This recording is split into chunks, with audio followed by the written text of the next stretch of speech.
இந்த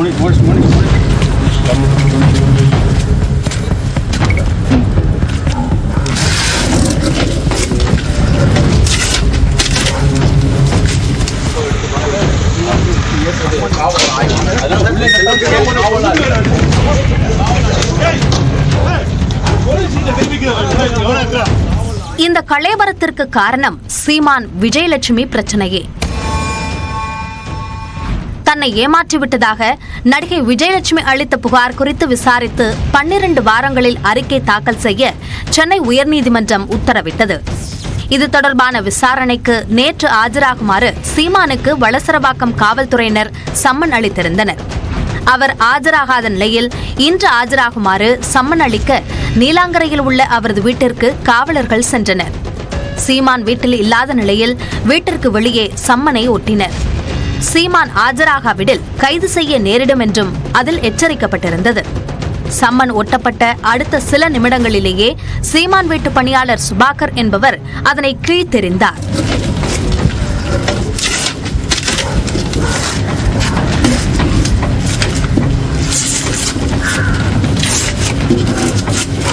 இதுகுறித்து தகவல் அறிந்த நீலாங்கரை காவல் ஆய்வாளர் பிரவீன் ராஜேஷ் சீமான் வீட்டுக்கு சென்ற நிலையில் அங்கு பாதுகாவலராக பணியில் இருந்த முன்னாள் ராணுவ வீரர் அமல்ராஜ் தடுத்து நிறுத்தியுள்ளார். அப்போது அமல்ராஜுக்கும் காவலர்களுக்கும் தள்ளுமுள்ளு ஏற்பட்ட நிலையில் வெளியே இழுத்து வந்து போலீஸ் வாகனத்தில் ஏற்ற முற்பட்டனர்.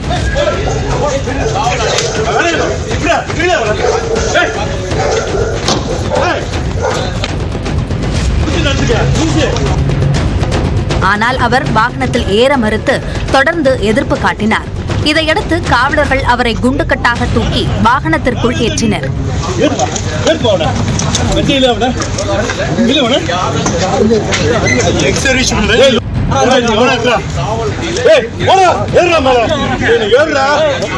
அப்போது பாதுகாவலர் வைத்திருந்த கைத்துப்பாக்கியை எடுத்துக் கொடுக்கும்படி போலீசார் கேட்டனர். ஆனால் அவர் துப்பாக்கியை கொடுக்காமல் வலுவாக பிடித்துக் கொண்டார். இதையடுத்து போலீசார் வலுக்கட்டாயமாக துப்பாக்கியை பறிமுதல் செய்தனர். மேலும் 20 தோட்டாக்களையும் கைப்பற்றினர்.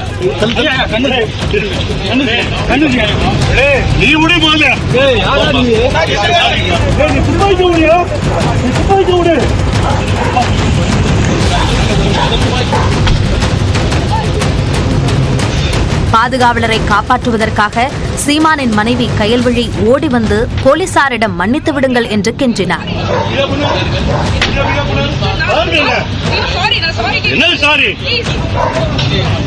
ஆனாலும் அமல்ராஜை சுபாகரை நீலாங்கரை காவல் நிலையத்திற்கு அழைத்துச் சென்று விசாரித்த காவல்துறையினர் 2 பேர் மீதும் வழக்கு பதிந்தனர். கொலை முயற்சி, துப்பாக்கி உரிமத்தின் நிபந்தனைகளை மீறுதல் உட்பட 5 பிரிவுகளில் அமல்ராஜ் மீது வழக்கு பதியப்பட்டுள்ளது. சம்மனை கிழித்த சுபாகர் மீது சம்மன், நோட்டீஸ் உள்ளிட்ட சட்ட சேவைகளை நிறுத்த முயற்சி, மிரட்டல் உட்பட 3 பிரிவுகளில் வழக்கு பதியப்பட்டது. பின்னர் இருவரையும் கைது செய்து சோழிங்கநல்லூர் நீதிமன்ற நீதிபதி வீட்டில் ஆஜர்படுத்தி சிறையில் அடைத்தனர்.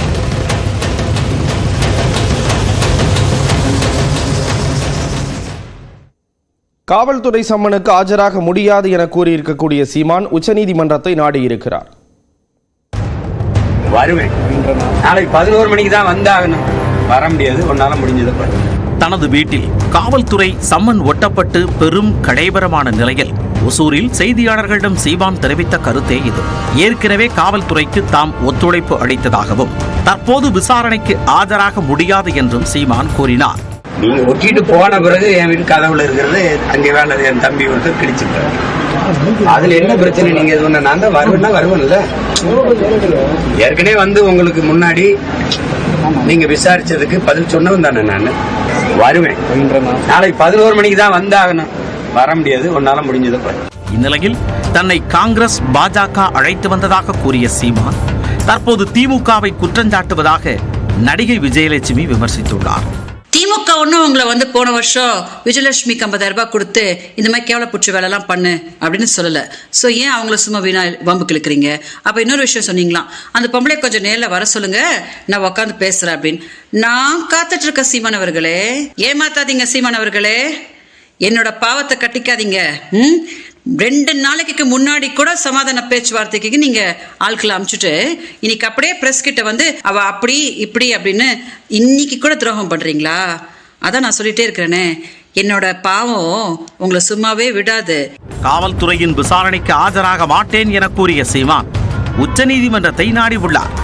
விஜயலட்சுமி விவகாரத்தில் முன்வைக்கப்பட்ட வாதங்களையும் அனைத்து அம்சங்களையும் முறையாக கருத்தில் கொள்ளவில்லை என்பதால் உயர்நீதிமன்றம் பிறப்பித்த உத்தரவை ரத்து செய்ய வேண்டுமென மனுவில் தெரிவித்துள்ளார். அதேபோன்று வழக்கின் விசாரணையை 12 வாரங்களுக்குள் விசாரிக்க வேண்டும் என்ற உத்தரவுக்கும் இடைக்கால தடை விதிக்க வேண்டும் என்றும் கோரிக்கை விடுக்கப்பட்டுள்ளது.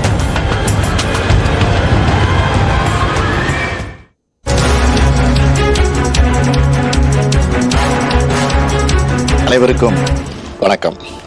பொதுவாக நான் பிறந்த நாளை பெரிய அளவில் ஆடம்பரமாக ஆர்ப்பாட்ட விழாவாக கொண்டாடுறதில்லை. ஆனால் கழக உடன்பிறப்புகள் மக்களுக்கான நலத்திட்ட உதவிகள் வழங்குறது, கழக அரசோட சாதனைகளை, கழக கொள்கைகளை எடுத்து சொல்கிற பொதுக்கூட்டங்கள் நடத்துறதுன்னு செயல்படுவாங்க. இந்த முறை என்னுடைய பிறந்தநாள் வேண்டுகோளாக என் உயிரோடு கலந்திருக்கும் தலைவர் கலைஞரின் அன்பு உடன்பிறப்புகளுக்கு ஒரு கோரிக்கையை முன்வைக்கிறேன். இன்னைக்கு தமிழ்நாடு தன்னுடைய உயிர் பிரச்சனையான மொழிப்போரையும் தன்னுடைய உரிமை பிரச்சனையான தொகுதி மறுசீரமைப்பையும் எதிர்கொண்டிருக்கு. இதனுடைய உண்மையான நோக்கத்தை நீங்கள் மக்களிடம் கொண்டு சேர்க்க கேட்டுக்கிறேன். தொகுதி மறுசீரமைப்பு என்பது நம்ம மாநிலத்தோட சுயமரியாதை, சமூக நீதி, நம்ம சமூக நல திட்டங்களை பெரிதும் பாதிக்கும். இதை நீங்கள் மக்களிடம் கொண்டு செல்ல வேண்டும். ஒவ்வொருவரும் மாநிலம் காக்க எழுந்து நிற்க வேண்டும். இந்தியாவுக்கே வழிகாட்டியா நாம போராட்டத்தை தொடங்கணும். இப்போ கர்நாடகா, பஞ்சாப், தெலுங்கானா போன்ற மாநிலங்களிலிருந்து நமக்கான ஆதரவு குரல் வந்திருக்கு. இதை பார்த்த ஒன்றிய அரசு இந்திய திரைக்கலன்னு சொல்லிக்கிட்டே அதுக்கான எல்லா முன்னெடுப்புகளையும் எடுத்துக்கிட்டு இருக்காங்க. மும்மொழி கொள்கையை ஏற்றுக்காததால நமக்கான பணமும் இன்னமும் தரலை. அதேபோல் தமிழ்நாட்டுக்கான தொகுதிகளை குறைக்க மாட்டோம்னு மட்டும்தான் சொல்றாங்களே தவிர மற்ற மாநிலங்களோட எண்ணிக்கையை அதிகரிக்க மாட்டோம்னு சொல்ல மாட்டாங்க. நாம கேட்கறது, மக்கள் தொகை அடிப்படையில் தொகுதிகளை பிரிக்காதீங்க. நாட்டோட வளர்ச்சிக்காக மக்கள் தொகையை கட்டுப்படுத்தின தென் மாநிலங்களை தண்டிக்காதீங்க. அப்படி நடந்தா அதை தமிழ்நாடும் திமுகவும் ஒருபோதும் ஏற்றுக்க மாட்டோம். நாம ஒரு உறுதி எடுத்துக்கணும். தமிழ்நாட்டின் நலனையும் எதிர்காலத்தையும் யாருக்காகவும் எதற்காகவும் விட்டுத்தர மாட்டோம். தமிழ்நாட்டுக்காக ஒன்றுபட்டு போராடுவோம். தமிழ்நாடு போராடும், தமிழ்நாடு வெல்லும். நன்றி, வணக்கம். மொழிப்போர் மற்றும் தொகுதி மறுசீரமைப்பு பிரச்சனைகள் குறித்து திமுகவினர் மக்களிடம் கொண்டு சேர்க்க வேண்டும் என்று முதல்வர் வலியுறுத்தி இருக்கிறார். அந்த வீடியோ காட்சிகளை பார்த்தோம். திருவாரூர் மாவட்டத்தில் இரவில் பலத்த மழை பெய்தது. கிழக்கு திசை காற்றின் வேக மாறுபாடு காரணமாக தமிழ்நாட்டில் ஒரு சில இடங்களில் மழை பெய்து வருகிறது. அந்த வகையில் திருவாரூர் மாவட்டத்தில் விளமல், சேந்தமங்கலம், மாங்குடி, கமலாபுரம், வடவாதிமங்கலம், அடியக்கமங்கலம், நன்னிலம் உள்ளிட்ட பகுதிகளில் கனமழை பெய்தது.